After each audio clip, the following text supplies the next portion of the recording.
Oh, hello. Welcome to Gourmet, the channel where I cook my way through all the cookbooks I own and have never used. We are still working with Delicious Disney, where we'll be making, this one's quite a title, a Portobello Cappuccino Bisque with Brandied Thyme Froth. Um, you can see here, it looks very plain, but it sounds good. I thought it'd be kind of an interesting one to try. So let's get started. So the first thing that we make for this recipe is the actual portobello bisque. They keep calling it a portobello cappuccino bisque, but there's no cappuccino. The bisque is the cappuccino. Um, so whatever. But we need a half cup of sliced shallots. So I bought these like big, I think they're called banana shallots from the store. So that's what I'm going to cut up.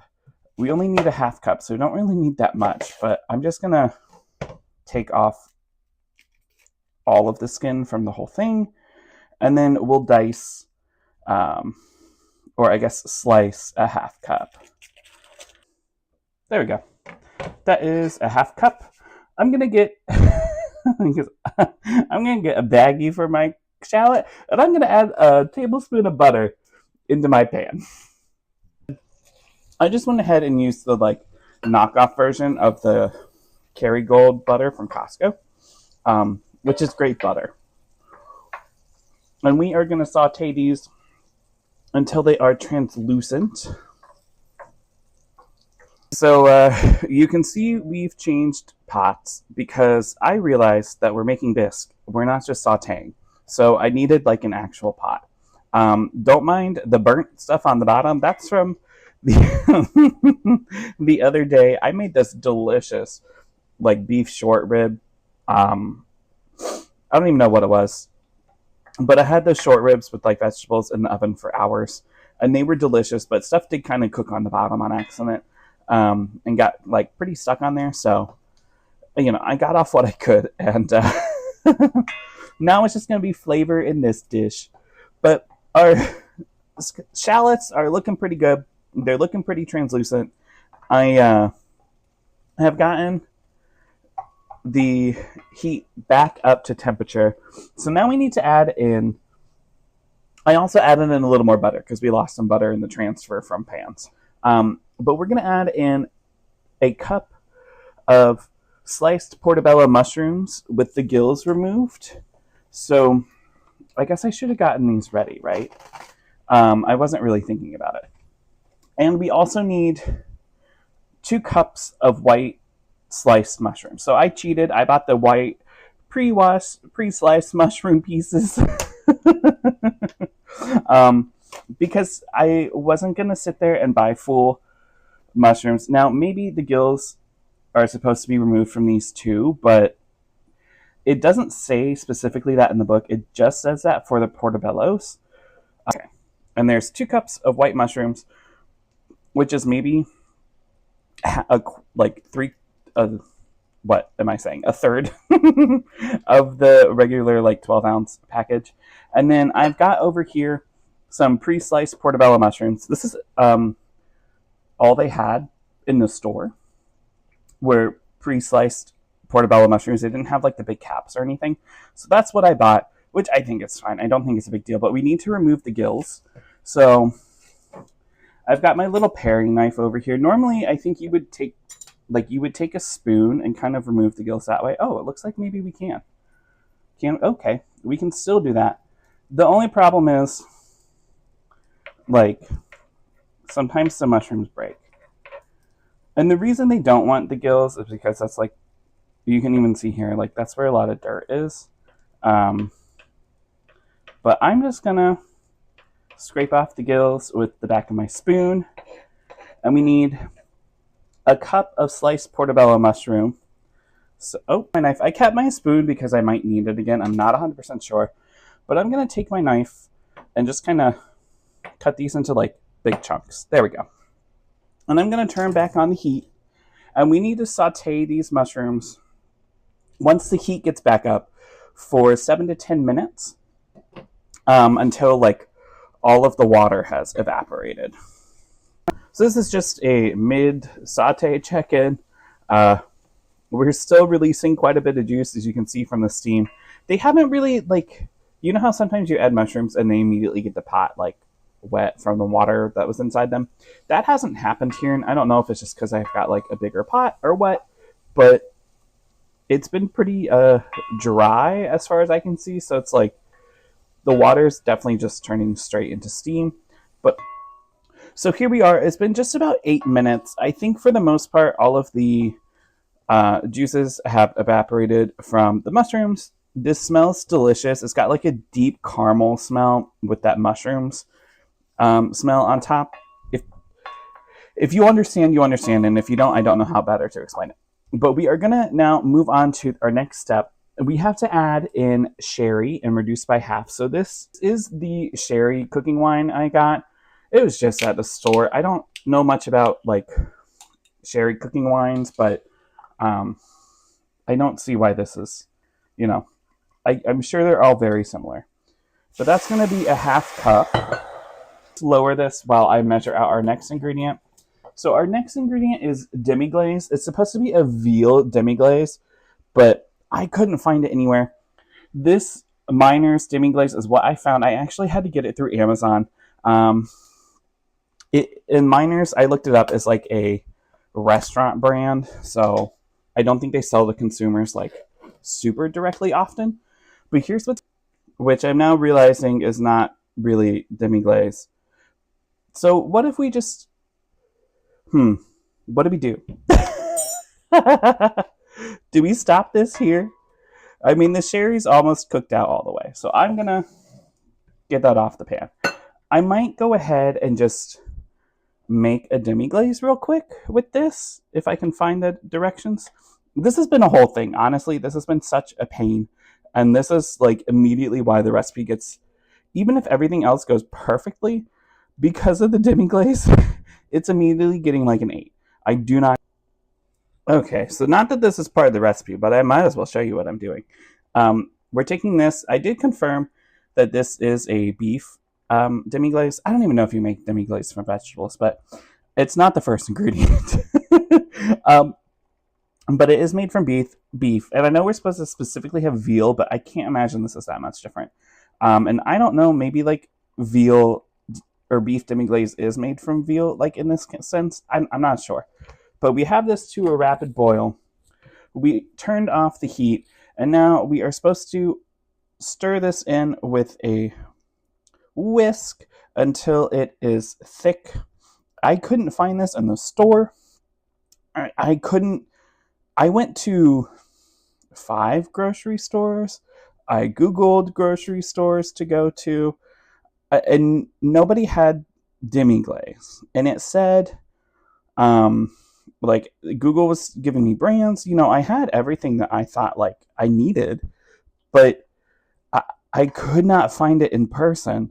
And I looked at Target, I looked at Walmart, I looked at Publix, I went to Whole Foods, I went to Fresh Market, I went to a Williams-Sonoma. I looked at Trader Joe's when I went to Trader Joe's. I've been looking for this demi-glace for, I can't tell you how long. And I ended up just ordering this concentrate off Amazon because that was the easiest option. It's not like I would have preferred to buy it in a store, but as promised, we added a cup of that demi-glace into our mushrooms. Remember, we had the sherry in here that we had just added before the whole debacle, which maybe cooked out a little too much, but no going back now. So we've got this. Now we're going to add in a quart of heavy cream. So this is literally, it's just heavy whipping cream. That's all you need. This whole thing is a quart. So we need to add in a small bunch of thyme stems and 2 bay leaves. So I've got my bay leaves here. I'm just going to fish out 2. Oh, that finishes the cup. How fun. And then this is the thyme. I didn't get fresh thyme. I knew that I had dried thyme. I'm just going to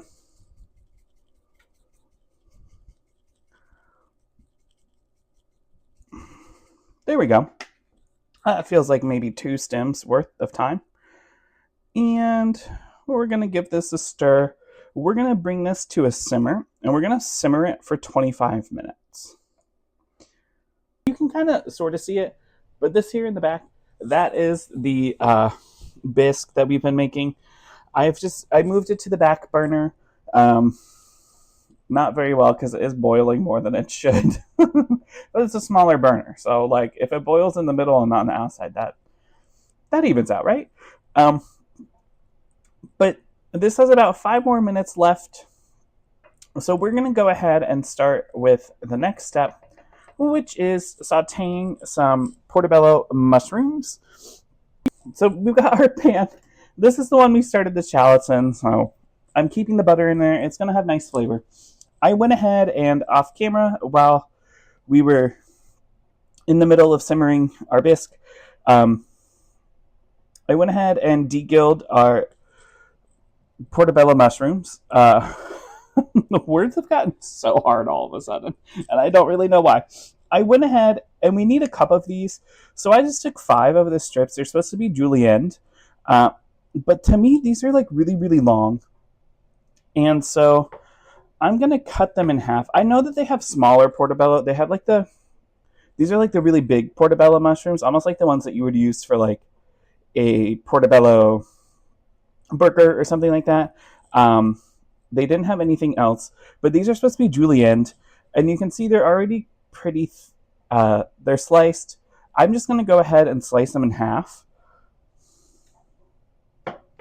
the best I can to get an even thinner slice. I think that's more. And get our last one here, and that's maybe a little over a cup, but it's definitely close. While we saute our mushrooms, we're going to go ahead and cut us some scallions. We need a half cup of scallions, the green and the white part, it says. I normally would have grabbed some for my garden, but they're looking a little rough these days. I think it's time to kind of end it. I think they've kind of come to their end of their lives. I cannot get this sticker off. There we go. So I was fully thinking, what if I just planted one of these? Oh, we might do it. We might not. I don't know. Gonna go ahead and give these a stir some more. Now it does. We need a half cup of scallions, the green and whites included. So I'm gonna start off with just 2 whole scallions. Okay, so I've discovered that I made a big mistake. I don't know what's wrong with me today. I can't read. This is just one of those days where my reading comprehension is clearly 0. So we were supposed to saute the scallions with the portobello mushrooms and a little bit of olive oil. The mushrooms are fine. I'm just heating these up. I don't think the scallions need to be sauteed very long, to be fair. I think that's going to be rather quick. It's just, you make the bisque, and then we're going to get to the next part where we strain it. And that's what I've been focused on this entire time, which is obviously incorrect. Let us get ready. So this is just sage. It's, that store-bought sage. We need a tablespoon of chopped fresh sage.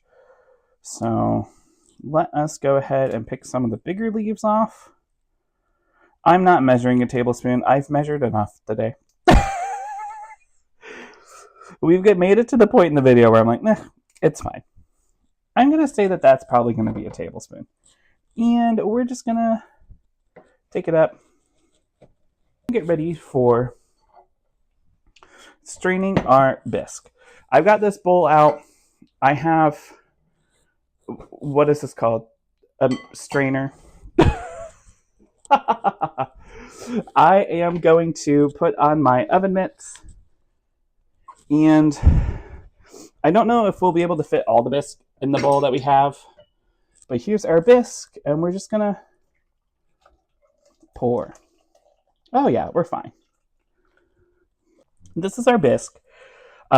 So to our hot bisque, we are gonna add our sauteed mushrooms and scallions. Okay, so we've got the bisque. We've got our sauteed mushrooms and scallions in there. This is looking nice. It's looking nice and thick. Well, I guess not super thick, but you know what I'm saying. It looks like bisque. I'm going to go ahead and add in a handful of our sage. We need 2 tablespoons of chopped fresh thyme, which of course I'm not using. I'm using some dried thyme, so we'll add maybe closer to like a tablespoon, just because the dried herbs are a lot more powerful than fresh herbs, from my understanding. Whenever I use fresh herbs, I've cooked them for so long that I don't think you could tell the difference. But something like this, I think you'll be able to tell the difference. Okay, there's that. And then we add in a teaspoon of fresh lemon juice. I'm just going to go ahead and measure. This is not fresh from a lemon.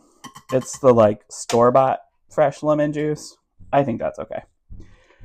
And we're going to add salt and pepper to taste.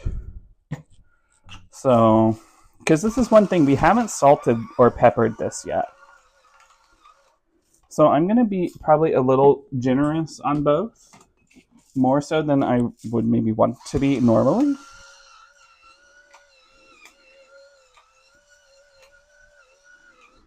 Okay. I'm going to give that a stir. This smells so good. I am so excited to try this. It also...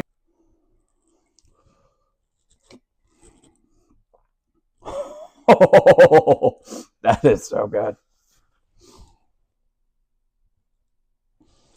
I'm going to eat some more. Oh, that's delicious. It's like the perfect amount of mushroom, too. Wow.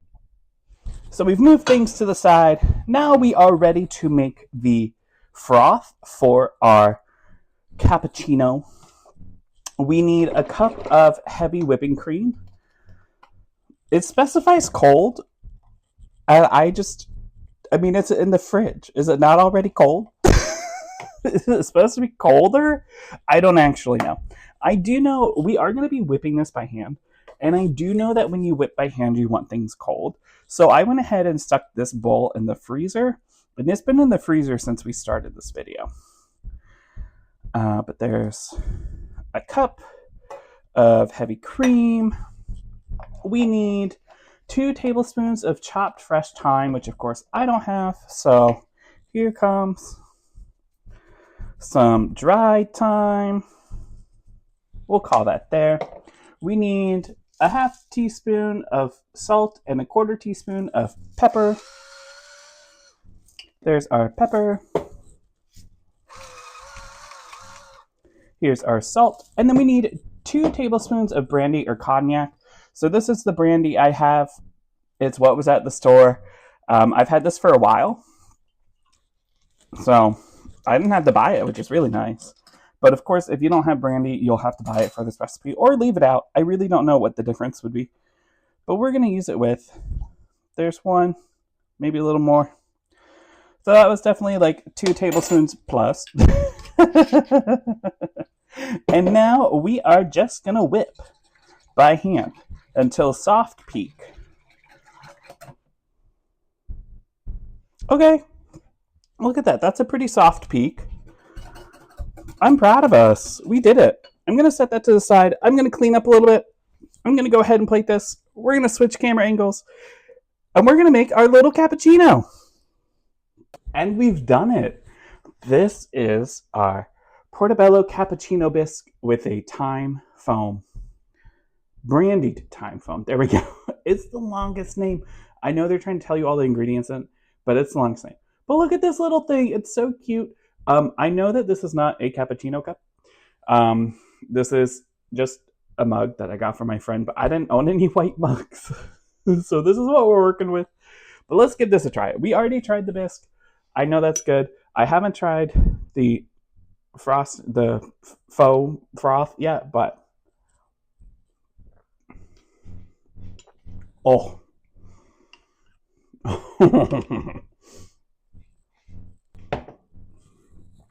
That hits the spot. That is that is so good. I don't even mind that the froth is cold and the bisque is hot. Like, it's all going to melt into each other no matter what, right? Okay. So to rate it, mushrooms, easy to get. Scallions, easy to get. Whipping cream, easy to get. Everything was easy to get except for the demi-glace. And yes, it does say to go to a specialty store for it. But like I said, I went to multiple stores. Sure, maybe not a true specialty store, but I went to pretty big stores that everybody would have around them, and I could not find demi-glace. I could find beef demi-glace online. The veal demi-glace I found online was like $70. And I was like, not at all, no. So that thing of concentrated beef stock, or beef demi-glace, cost me like $25, which isn't bad for how much is in there. That's quite a lot, and I have a lot left over, so I'm not mad at that price. Nothing in here felt really expensive this time. I guess unless you're not planning or able to use the demi-glace, but I think that's something that everybody can use. Like, you make some chicken. So I think there's a lot of uses for the demi-glace, which is maybe why I'm not mad that I have it, but it was so hard to find that this gets, I think, an automatic 8.